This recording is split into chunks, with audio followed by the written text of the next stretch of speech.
All right, there we go. Good morning, folks. I'm trying this on a mobile device instead of my computer today, since we've been having problems with the computer. So let me know. I've got to figure out how to do chats and all of that. Let me know what you think about the video and the audio. All right. So our plant for this morning is one of my favorites. Oh, I love this so much. So this is an herb from Chinese herbalism. So we do like to focus our attention primarily on plants that are accessible to people. And that means plants from our traditions, from our cultures, from our bioregion, plants that we're able to grow ourselves. Hey! Yeah, just plants that are accessible. Good morning, sweetheart. And Schizandra's history has not been a history of accessibility. In fact, in old times, this is a plant from Chinese herbalism. This was a plant that was kind of elitist and classist in accessibility to it. It was a rare plant, and so it was just kind of kept for people in those upper classes. It's important to remember when we're looking at traditional uses of the plant, because anything that's rare and precious has kind of weird stuff ascribed to it, and a lot of magical thinking goes into all of that stuff. It gets us using things like rhinus horn and tiger penis and things like that as amazing medicine. Not to denigrate the use of traditional medicines that are unusual or different from those that are used for me, but come on, tiger penis, it's not. So when you're looking at the older literature on this, you just kind of want to look at it through that lens of a very classist society already, and a plant that had just a lot of kind of stuff around it. That being said, this is a fabulous plant. And it's not rosemary. We were thinking it was rosemary yesterday, and it's not rosemary, it is Schizandra, but that's okay because Schizandra is an amazing plant. So this is a plant from Chinese traditions. It is a plant that grows in northern Asia. So it grows in northern China, northern Japan, Korea, up into Russia. So it grows in those climates. It can grow in gardens in North America, up in like Canada, up in the northern states, up in that area. It is highly unlikely that you are going to have any good effects growing it here. Good day. Oh, good morning, Mike. Thanks for joining us. So I'm not going to try growing it here. However, if any of you are up in those northern climates, you may want to grow it.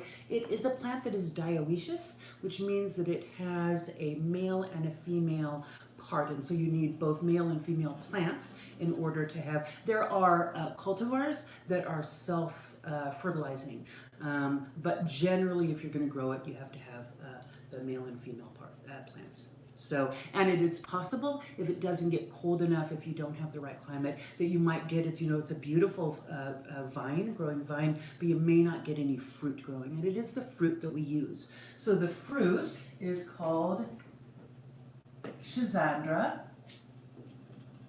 sometimes spelled with a Z, so it's either S or Z. So this is the first time in a while that I'm using the mobile device, and can you tell me, is that backwards on your end, folks online? Because I seem to remember when I was using mobile that we had that issue. So if you could just let me know. No, it's perfect. Mike, thank you so much. Okay, so Schizandra is the plant. And so the botanical name is Schizandra. It is the same as the genus. So when the common name is the same as the genus, fine, great, thank you. When I'm looking at it, it's backwards, which is why I was, hi Teresa, by the way, hi Paula. When the common name is the same as the genus, we can just abbreviate it as S. So Schizandra chinensis is the species name, Schizandra chinensis. Chinensis means from China.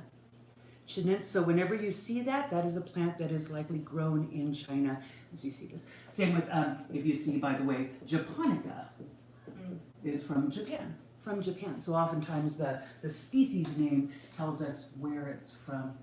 Canadiensis is from Canada. Montana is from the mountains. So Schizandra chinensis is the botanical name. The other common name, since this is a plant from Chinese medicine, we use the pinyin name. This is the Chinese, when we're working with it through a TCM lens, we're often using the Chinese pinyin name. And that is Wu Weizi. Uweiza, which translates to 5 flavors berry or 5 flavors seed. 5 flavors. And that gives us a lot of information as to how it is used and why it is valued in Chinese medicine. So in Chinese medicine, so I'm going to be talking about Chinese medicine as a Western trained herbalist here. So just let me be like super clear that I am not trained as a TCM practitioner, and I'm going to be talking about some really basic TCM principles here. So I may get it wrong, and y'all, if you're a TCM practitioner, you can like set it right for me. In Chinese herbalism, as in Western, you know, we use plant energetics and tissue states and all of that for identification of plant constituents, right? We talk about that a lot in classes. And TCM does that too. And so they have this, one of the energetic patterns that they use is the flavors. That the flavors of plants are going to tell us a lot about the energetics and the actions of plants, which absolutely, yes, we know that to be true, right? So the 5 flavors are pungent or spicy, sweet, salty, bitter, and sour. Right? So those are the 5 flavors, and all of those we can kind of see the chemistry associated with those, the physiological effects associated with those. So when you have something that has all of those flavors, it's a plant that is considered to be very balanced. A plant that is appropriate for a wide range of different bodies because it has such complex chemistry. Now, so that's true for the berry itself, but we'll also look at how the medicine making, how we're making medicine may change that nice balance of the plant. But so that is the common name, Uweizi, 5 flavors of berry. So we have a decoction of this decoction. So we're simmering this in water, simmered it for about half an hour. So the berries are a dark red. I've got the mark here that I can show you.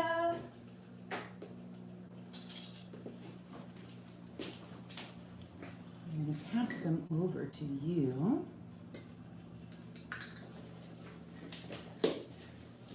Don't taste these yet. We're going to taste them after, but we'll be tasting this. But you can kind of look at the berries and you can see, right? Organoleptic testing using our organs of sense. We can see that they're a dark red berry. They're beautiful dark red berries. Now, the tea is not really a dark red tea. It's an orange tea. It's a nice color tea. But if we had a dark red, I just poured you some tea. Oh, you have done.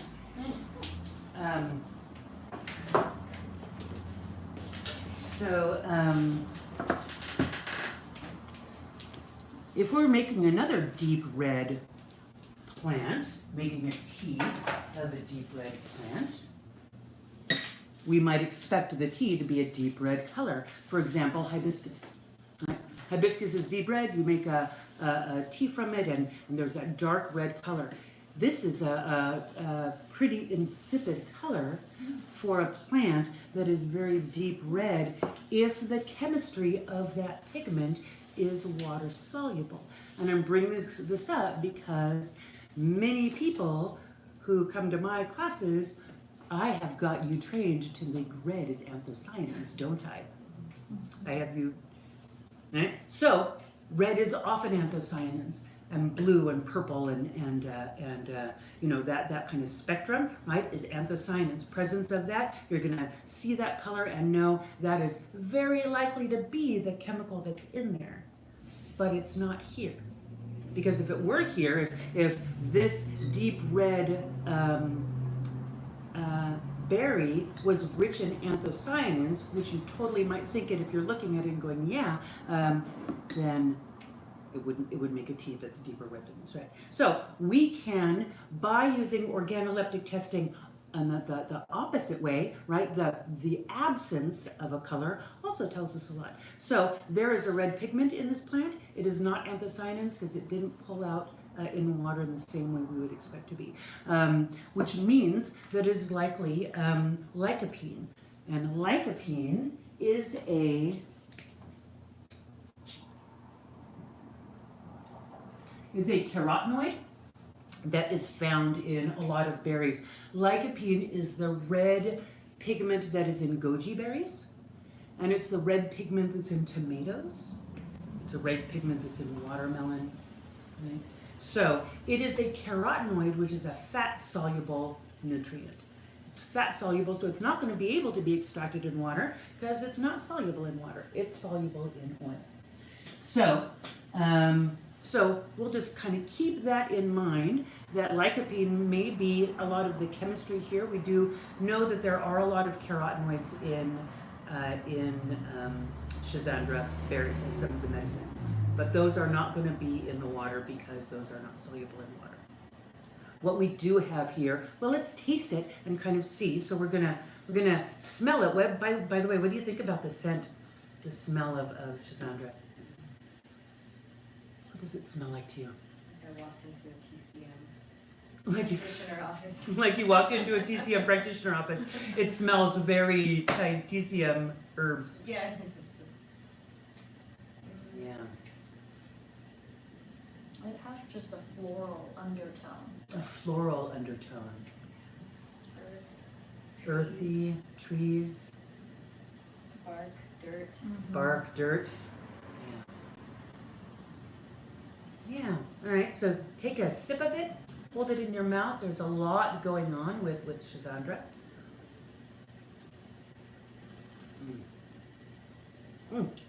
There's a lot going on with Schizandra. Super sour. Super sour. Wow, yeah. Yeah. What a surprise. Yeah. It immediately gets you there. Yeah. What's going on in your mouth right now? Everything except you said. Yeah. Yeah. I mean, you can taste the astringency. You can Okay. taste the astringency, yeah. Yeah. So we get an immediate and strong. So what's that chemistry? If it's astringent, what's the chemistry there? You know, the larger class of compounds. Tannins, and larger would be flavonoids, right? There's likely to be flavonoid compounds, possibly tannins, although it doesn't quite have the grabby, Yeah. right? So it's definitely astringent, but it's more of a sour astringency, more of a puckering kind of astringency, which is also associated with a lot of organic acids. Okay, which of course that's obvious. There's a lot of acids in here. So lots of acids and lots of flavonoids in this plant. It is really, really abundant, and as soon as you take a sip of it, you get that. Yeah. What else do you taste? So remember, this is a plant, we were talking before you came in. The opinion name of this plant, Uwetsi, translates to 5 flavors of berry. So this is a plant that is said to have all of the 5 primary flavors of Chinese herbalism, which are pungent, sweet, sour, salty, and bitter. So, what flavors do you taste in here of that list, and can you? You can taste the bitter. You can taste the bitter. The sour is so up in the mix, it's kind of hard. You have to kind of work it. I Okay, can yeah. taste the sweet. Yeah, you can taste the Taste the sweet sweet. too of the berry. Yeah. Yeah. So sweet, sour, bitter. I get a little of the salty, like the kind of the nutritive salty of like a nettle or something. Yeah, the nutritive salty, which is a really good point. When we taste salty, generally that shows the presence of minerals, right? Minerals make a salty flavor. Now, we don't generally think of fruit as holding minerals. Foliage likes to hold minerals, roots like to hold minerals. Fruits generally like to hold flavonoids and acids. This is kind of typical chemistry of fruits, right? They're sour and they're astringent, especially if they're in various stage of ripeness. Yeah, so astringent. Do you notice an increase in saliva production? Yeah, which happens with sour things, right? Sour things stimulate flow. They stimulate salivary flow. So this is a sialagogue. It stimulates salivary juices. It stimulates digestive juices in general. So this is a plant that's kind of activating digestive kind of movement at the same time as it's tonifying and astringing. And that's kind of a unique and really cool duality of action. So the primary things that we want to think about with Schizandra is that astringency. That is what Schizandra does, is it brings things together. It tightens tissues up, but again, with that sour, it stimulates movement and flow.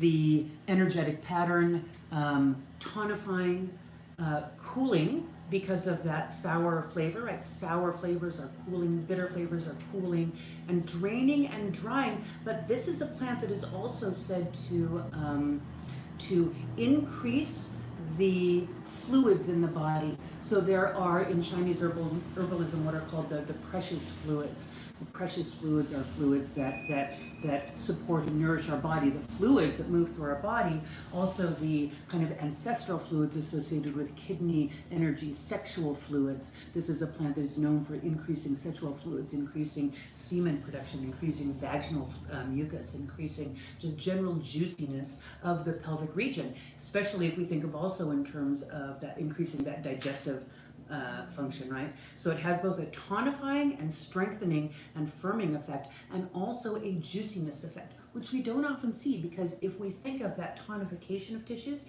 and take that to an extreme, if you tighten tissues too much, you squeeze the juiciness out of them, right? They're not able to. There's a certain level of relaxation that is able to release and hold, to bring fluids in and hold them.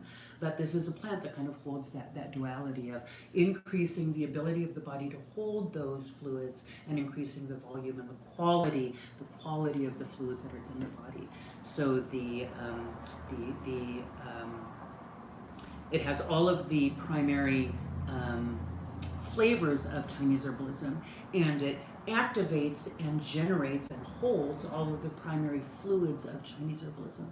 It is also said to activate all of the 14 meridians of Chinese herbalism. So all of the meridians that move through the body and are associated with the endocrine system, associated with all of the organs, it is said to tonify and also to increase movement through those. So where there is stagnancy in the meridians, so this is a plant that oftentimes is used along with acupuncture.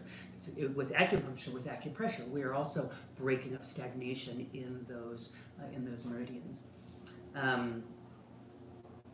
So this is also a plant that is known. So that's one of the primary things we use with Schizandra. Schizandra is used for astringing, tonifying, strengthening tissues with an affinity for the pelvic region and an affinity for regulating, increasing, and holding those juices in our body. Those juices that make us juicy. Really, really beneficial for chronically dry tissues, and really beneficial for people who have leaky tissues. So leakiness of tissues, this is the opposite of hypertonic tissues, right? As tissues that are leaky.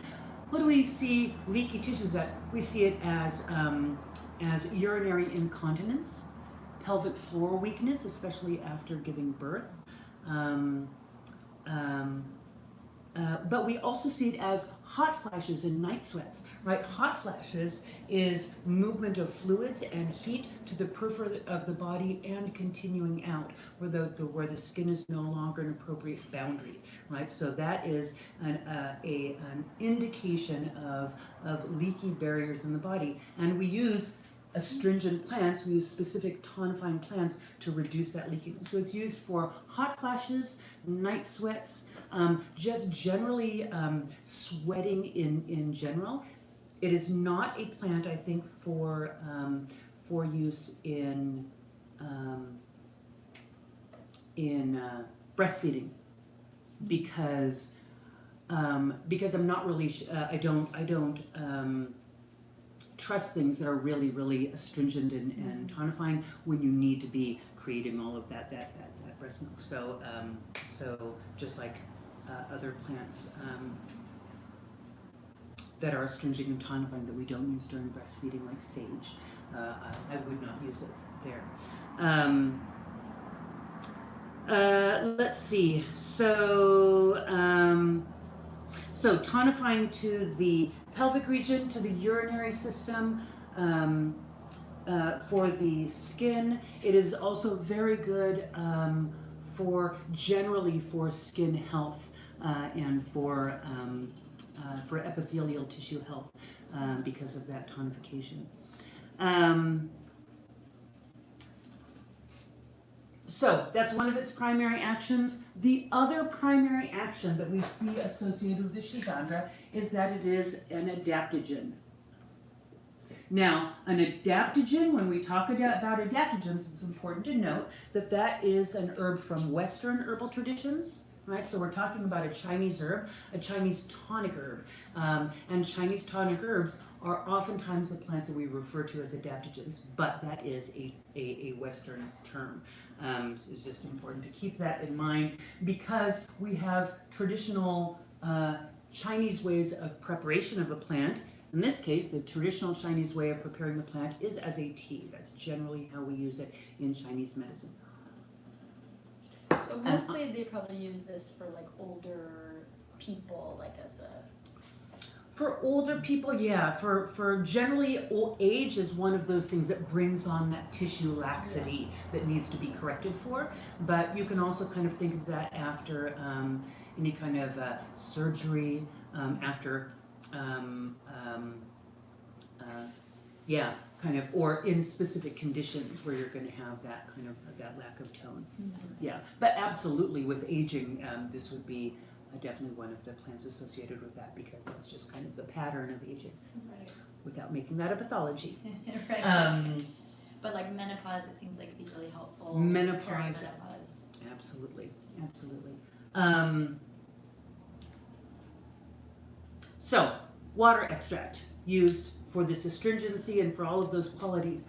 When we're talking about it as an adaptogen, we are looking for a very specific effect on the nervous system, on the endocrine system, on stress response, right? There's specific effects there. And the adaptogenic effects of Schizandra have been shown to be due to the presence of compounds called lignans. And there's all sorts of lignans. There's these wide range of unique lignans in Schizandra that are collectively called schizandrins.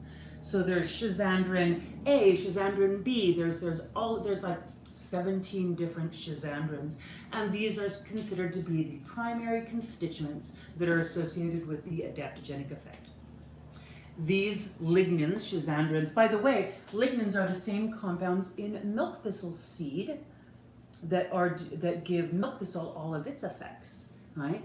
And we've talked about milk thistle seed before being something that it isn't appropriate to use as a tea because lignans are not soluble in water, and that is the case here too.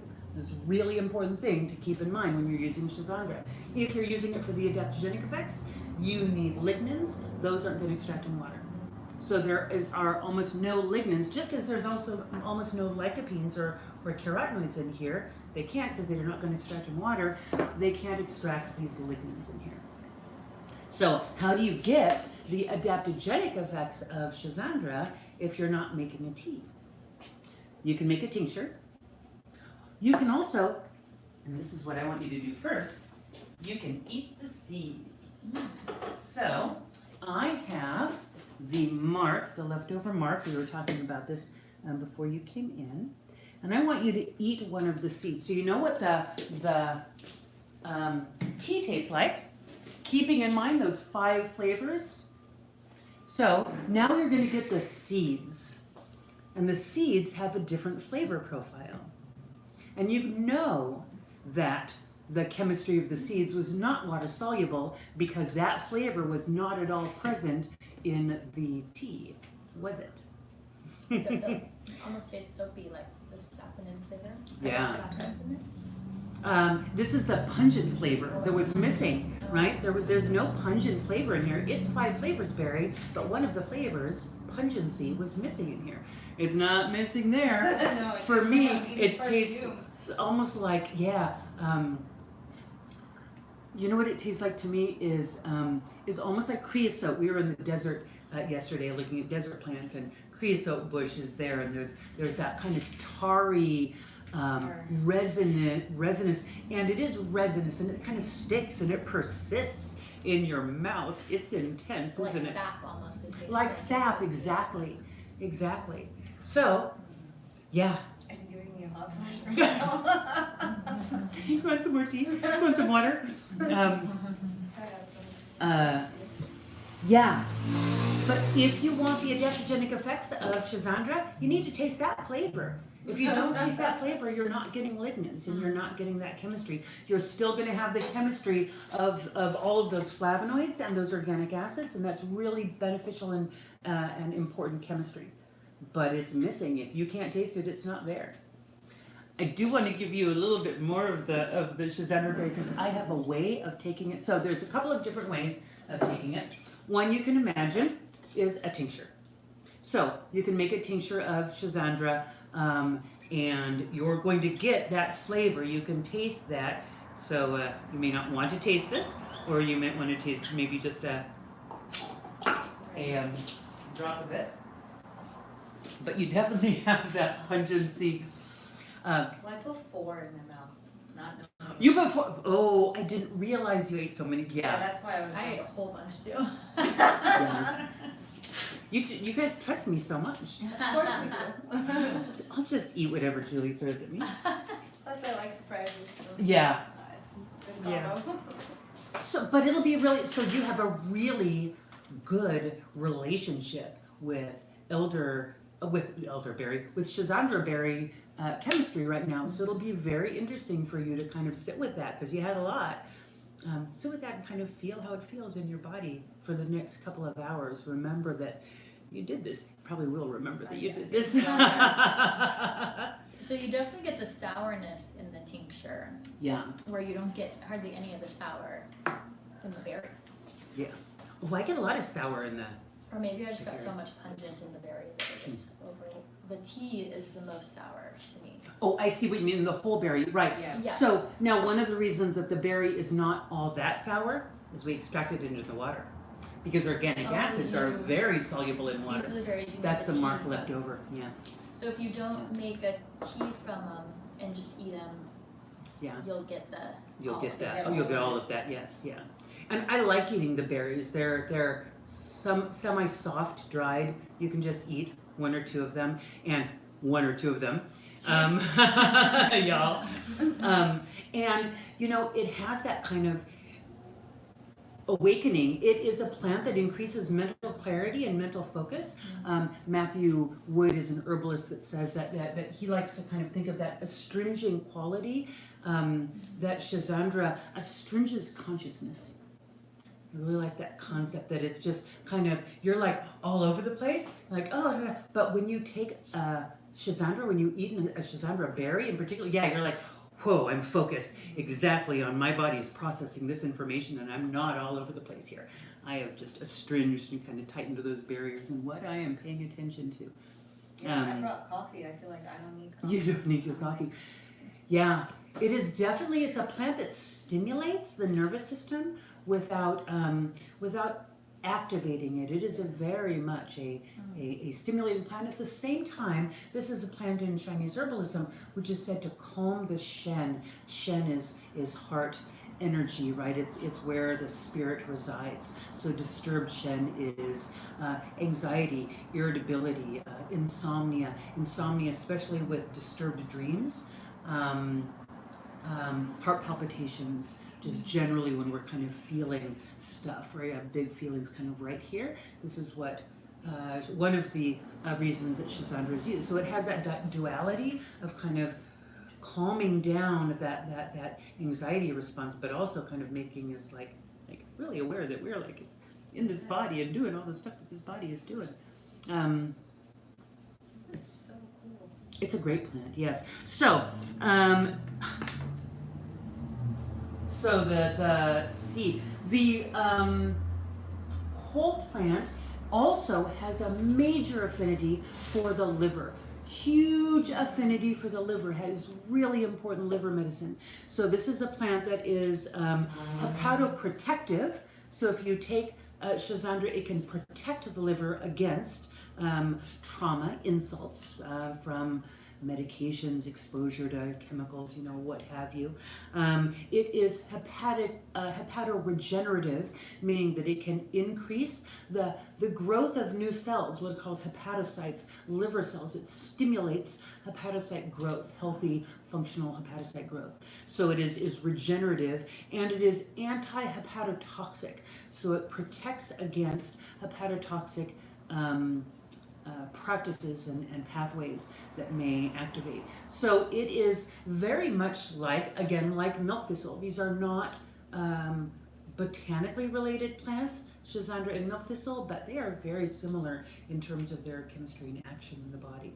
So, so that ability to protect and regenerate and actively neutralize harmful compounds for the liver makes it really, really effective. It's also specific against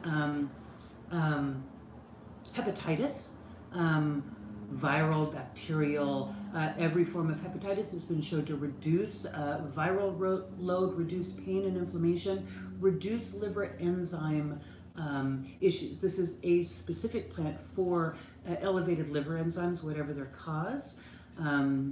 We want to use Schizandra. And if you think about, right, elevated liver enzymes are a sign of inflammation. And we use flavonoid-rich plants, organic acid-rich plants, to stabilize tissues and reduce inflammatory processes and pathways. Reducing inflammatory processes and pathways by making the tissues stronger and less reactive to those processes, and also by limiting those processes. And Schizandra is doing both of those, stabilizing those tissues, increasing the formation of new healthy liver cells, and then stabilizing those cells against harm, and then also increasing chemical pathways of reducing that inflammation. So you said that's the whole plant? That's the whole plant. So you do want the seed medicine along with that. So it's not going to be enough to do just the tea for that. You want tincture, or you want the whole plant. Do you happen to know if this plant is okay for dogs? I don't know.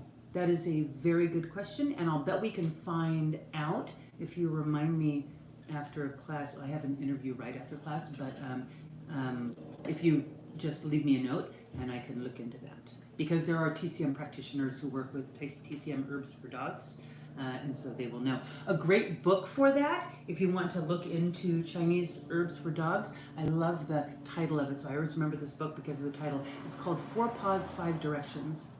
Have you heard of that one? Oh, no, you told Oh, me. okay. I told you about that. Okay, yeah. Yes. Yeah, so 4 Paws, 5 Directions is just basic Chinese herbalism and veterinary medicine combined.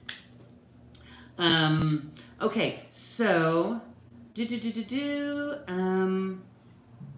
yeah, I think I covered all of the things for Schizandra. Now I want to show you my favorite way of ingesting Schizandra. I am going to ask you to ingest a little bit more of the whole step, but I think it will be worth it. I love when there are plants where we really benefit from the whole plant medicine.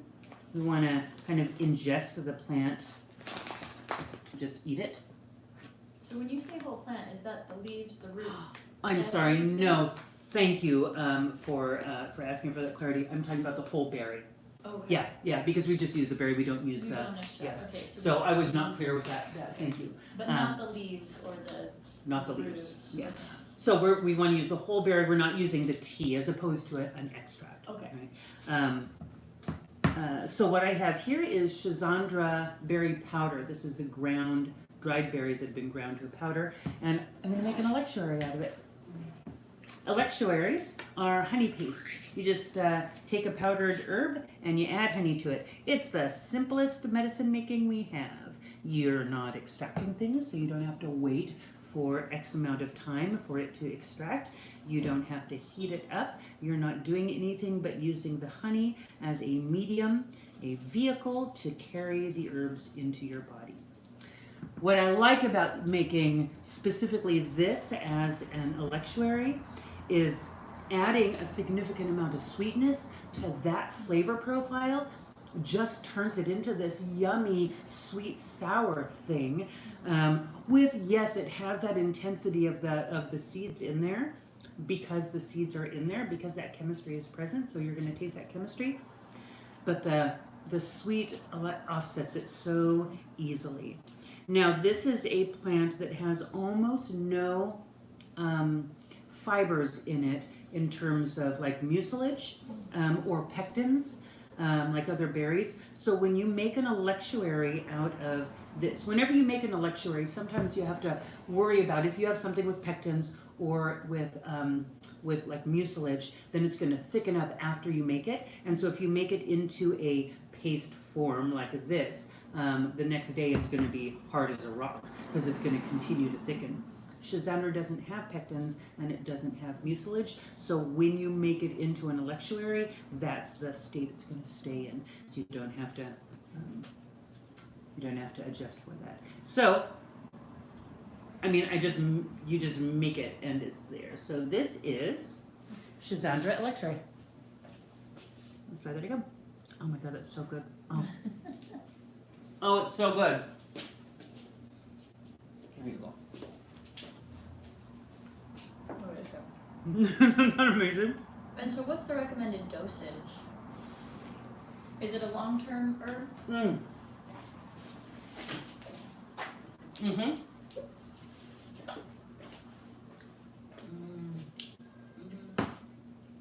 It's not much nicer.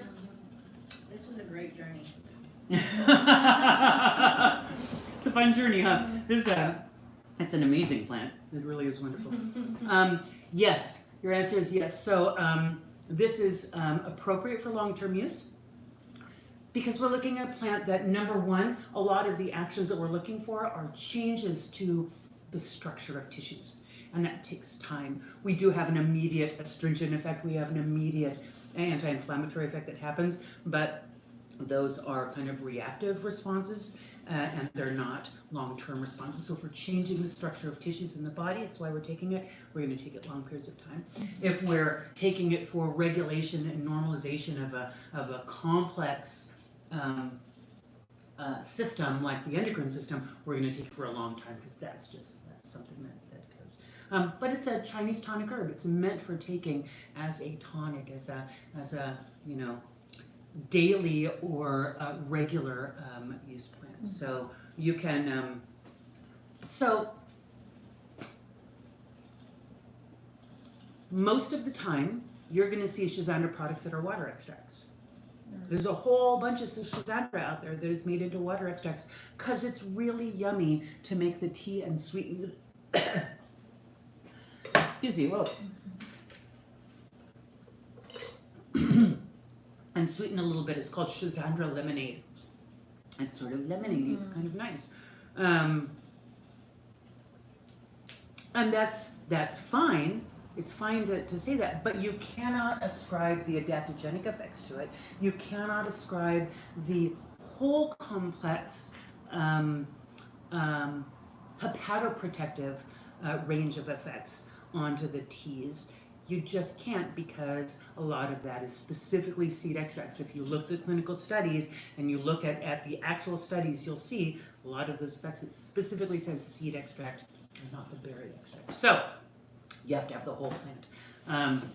Schizandra electuary. Grind up the seeds into a powder, throw some honey in there, and just eat it every day. It is not a hardship. It tastes, folks, this is when you wish you were here with us. So how much would you need every day to So be you- a therapeutic dose? So Or if like you someone were in to have diabetes. about a teaspoon, so not that amount, that would be a therapeutic dosage. You're getting a lot of Schizandra berries there. You're going to be getting, that would be maybe about 8 to 10 berries. And that would be a good therapeutic dosage. That would be equivalent if you were taking it in a capsule, just the ground herbs in a capsule. That would be equivalent of about 8 to 10 capsules of the herb. Yeah, that would be a lot of and you couldn't really get an equivalency with the tea because of the incomplete chemistry there. Again, unless the actions of the tea are what you want. So there you go, Schizandra. It's such a great plant. I really love it. I really do like eating the berries too, and so I'll just throughout the day I'll just grab one from the apothecary and pop it in my mouth kind of regularly. But yeah, not for. You can also just eat the flesh off of the outside, and not the seeds if you want to go around there. Alrighty. So that is Schizandra. Next week is rosemary. Next, God, your face is cracking me up. They keep on eating the. I know, I'm just trying it. Thanks for joining us. How was the recording? How was the sound and the audio? I didn't hear anyone complaining about it, or didn't see anyone complaining about it, so I'm guessing it was pretty good. So, good, no problem. Mike, thank you so much. I appreciate it. Teresa, great, thank you. Okay. All right, thanks, folks. Thanks for joining me. I will see you next week. Okay. Hi, Rosa. Hi, Marina. Thank you so much. Okay, great. Thanks. I appreciate it, and thanks so much for joining me. See you later. Yes.